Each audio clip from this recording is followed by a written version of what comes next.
Hari ini 13 Januari 2025 saya kembali membahas XAUSD. Seperti biasa teman-teman, kita masuk XAUSD-nya ke Saxo dulu. Di Saxo kita ngomongin di daily untuk apa? Tentu untuk kita ngelihat momentum pembentukannya. Ya, di sini saya akan hapus beberapa level-level yang sudah di breaks. Teman-teman bisa perhatikan hal yang menarik tidak? Jawabannya harusnya sih bisa ya. Kenapa? Karena kalau kita ngomongin secara tren, ini kan tren sebelumnya kan mengalami penurunan. Ini dulu saya tariknya gini teman-teman. Ini atasnya ya, bawahnya berarti gini, bener kan? Nah ini saya tariknya gini dulu. Dan dia berhasil break, ini kemarin dia break pertama kali di 10 Desember.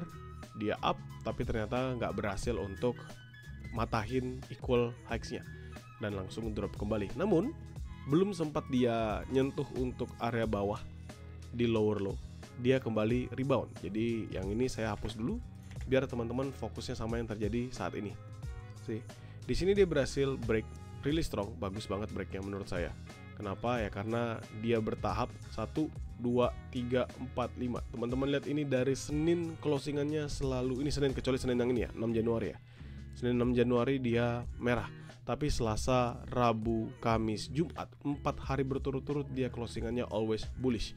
Artinya apa? Teman-teman entry buy di pagi hari tutup mata di hari Senin, entry buy atau bahkan di Selasa atau bahkan di Rabu atau bahkan di Kamis. Teman-teman entry buy setiap kali dia open aja di jam pertamanya, teman-teman saat ini sudah pasti sudah mendapatkan profit. Gitu simpelnya ya kalau misalnya teman-teman bingung. Nah, ini kondisinya apa? Dia berhasil untuk rebound. Sekarang kita ngomongin PDH PDL-nya dulu aja. Untuk previous daily high-nya di sini ada di 2697, 0.83, tapi saya bulatin aja 2698. Ini saya pakai Saxo ya, karena beberapa yang lain sudah 2698. Untuk low-nya kalau teman-teman lihat ada di 2664. Ya, jadi 2698 dan 2664 ini adalah dua level yang saat ini sedang terbentuk. Dan menurut saya seandainya nanti dia makan di atas 2698 ini, big potential dia akan nge-retest ke area yang sebelumnya nggak berhasil di breakout ini, yaitu 2715-an. Ya, ini 2715-an adalah area equal highs 1, 2, 3. Ini dari 7 November, ini 25 November, ini 13 Desember yang nggak berhasil di breakout. Ya, seandainya dia berhasil breakout, apa yang terbentuk teman-teman? Yang terbentuk adalah triple bottom. Ya, mungkin teman-teman bingung ngeliatnya di mana, tapi yang terbentuk adalah triple bottom. 1, 2, 3. Triple bottom. Dan seandainya ini retest dan berhasil, maka tidak menutup kemungkinan gold akan menembus all time high baru. Ya, itu dari daily-nya dia. Sekarang kita ngomongin H4, balik ke Oanda, kita ngomongin naked chart-nya aja biar teman-teman sama-sama lihat. Di sini kalau kalian lihat tentu ada perlambatan, dia going up lalu ini 2 jam. Ya, ini kalau teman-teman perhatikan ini adalah candlestick yang rilis sebelum closing dan ketika open 4 jam masing-masing 4 jam ini dia mengalami penurunan ya. Kalau kita ngeliat dari sebelumnya ini tentu going up only sampai dia melambat di sini. Kalau kita ngelihat di sebelah kirinya, ini ada hal yang menarik teman-teman. Kenapa?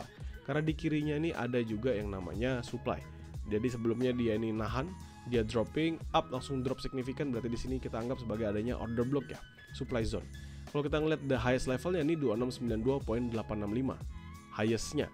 Ya, tapi kalau misalnya kita ngeliat secara rata dari garisnya, ini ada di 2690.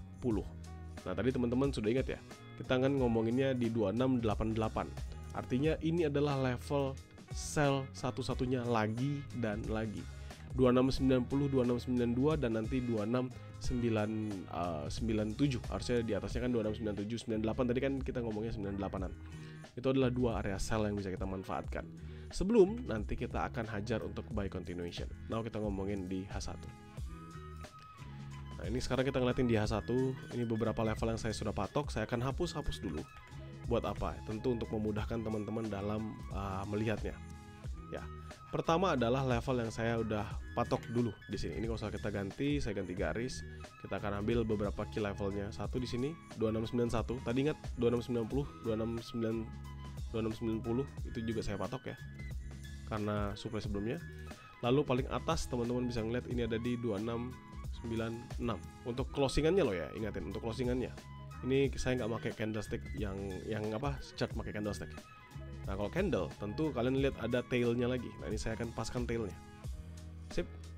Jadi ketemu ya. Ada 2 level. Ini 9190 saya buletin aja. Ini kan kalau paling atas ini kan 93 ya. Jadi misalnya saya buletin jadi 93, maka sebenarnya 91 sampai 93, 96 sampai 98. 2 zona ini satu-satunya, bukan satu-satunya karena ada 2. Dua-duanya adalah zona sell yang bisa kita manfaatkan lagi di hari ini.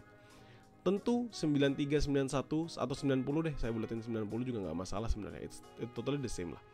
Tapi 90 atas ya, jadi 90.5 atau mungkin 90.4, jangan pas-pas banget di 90. Itu adalah area sell scalping. Mau nggak mau teman-teman itu sell scalping. Kenapa? Satu, karena teman-teman sendiri sudah ngeliat ya bahwa memang momentum dari XAUSD-nya totally strong, sangat amat kuat untuk melanjutkan penguatannya yang terus-menerus naik. Kedua adalah ini kemarin di retest memang strong. Ini ada candlestick momentum 1 drop, lalu dia gapnya ketutup. Ini kan teman-teman lihat, satu candlestick ini dropping, lalu gapnya ditutup ya sama candlestick selanjutnya. Di sini dia nutup, di sini dia nutup. Jadi nggak ada gapnya lagi, sudah di sweep habis tapi melanjutkan penurunan.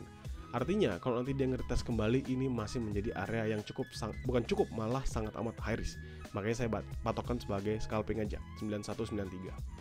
Nah, lalu 9698 ini basically adalah area sell satu-satunya seandainya 96 nggak di breakout. Jadi ini 2 sell yang bisa kita manfaatkan. Kenapa ya? Tentu karena momentumnya bullish, lebih better kita entry buy, begitu teman-teman ya. Nah sekarang kalau misalnya kita ngomongin dari pembentukan yang terjadi, basically dari sini aja. Ini kan candlestick kemarin Jumat ketika NFP dia drop signifikan, dia taking the liquidity, going up strong kembali. Kalau misalnya kita tanya for Fibonacci retracement from this one to the highest level, 79-nya jauh teman-teman di 2671, 618-nya di 2677. Jadi lumayan jauh lah untuk area buy yang ada. Menurut saya buy yang paling better, paling pertama paling dekat ya 2670, 2668. Ini adalah buy yang paling dekat. Selebihnya nggak ada. Kenapa nggak ada? Karena di sini juga masih belum menarik. Kecuali kita ganti this one jadi garis, tentu kalian lihat paling bawahnya 2685 yang dia nggak berhasil breakout. Tapi candlestick ini panjang. Jadi kalau kita ganti dalam time frame yang lebih rendah, harusnya lebih kelihatan. Nah ini kalau kita ngelihat, ini kan mulai downtrend dalam time frame minor ya, M15. Mulai kelihatan downtrend dalam time frame minor sih. Nah, mulai kelihatan downtrend dalam time frame minor, tapi dia berhasil rebound. Di sini dia nge-retest kembali. Makanya saya patok ini sebagai scalping aja. Kenapa? Karena seandainya nanti dia tail naik dan nggak berhasil break kan, melanjutkan turun lagi. Ya, tail naik nggak berhasil break, maka dia akan lanjut untuk mengalami penurunan kembali. Ini di M15. Ya, ada perlambatan, mulai mengalami penurunan sampai nanti kapan? Sampai nanti dia berhasil breakout. Nah, kalau kita ngeliat di sini kan, ini adalah area yang nggak berhasil di break. 2 kali nggak berhasil di break. This one and this one nggak berhasil di break. Yang akhirnya apa? Yang akhirnya kita tinggal tunggu. Seandainya tidak nge-retest dan dia drop kembali, kita dapat profit untuk sell scalping. Dan seandainya dia malah momentum, anggap dia strong. Ini kan kayak gini candlestick ya. Contoh, teman-teman ambil candlestick yang merah drop ini. Nah, candlestick merah drop ini kita gantikan menjadi candlestick hijau. Berarti kan dia strong naik ya. Yang mana akan potensial nge-retest si 96-nya. Nah, kita tinggal tunggu dia satu, apakah 96-nya di break. If not, kita bisa abuse untuk entry sell di 96 sampai 98. Sell high risk-nya. Jadi kalau misalnya saya bisa simpulkan, hari ini nggak begitu banyak. Mungkin saya juga akan kasih area buy yang paling optimalnya aja.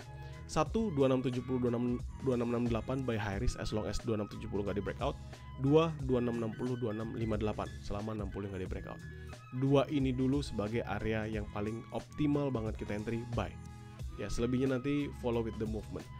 Untuk sell cuma ada 2, 9896, 9390. 9390 ini sebenarnya 91, teman-teman bisa beliin 91, tapi kalau mau entry awal di 90 it's actually fine. 9093 ini teman-teman manfaatkan only for scalping, looking dalam lower time frame. 9698 ini sell high risk selama 96-nya nggak di breakout. Selebihnya kita akan ngobrolin ketika dia balik ke 2700-an lagi. Dan mana menurut saya seandainya 98 ini break, potensial dia terbang sampai 2710, 2715 terbuka lebar. Ya, target saya setidak-tidaknya dia ke 2700 dulu, karena itu video saya kemarin saya sudah bahas.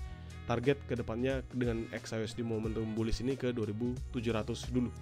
So let's see what will happen. Nanti siang saya akan live kembali. Saya akan usahakan live-nya di TikTok teman-teman. Jadi teman-teman bisa tonton sambil bersantai, nggak perlu harus repot-repot banget. Walaupun nggak bisa ngeliat chart, tapi teman-teman bisa aktif bertanya.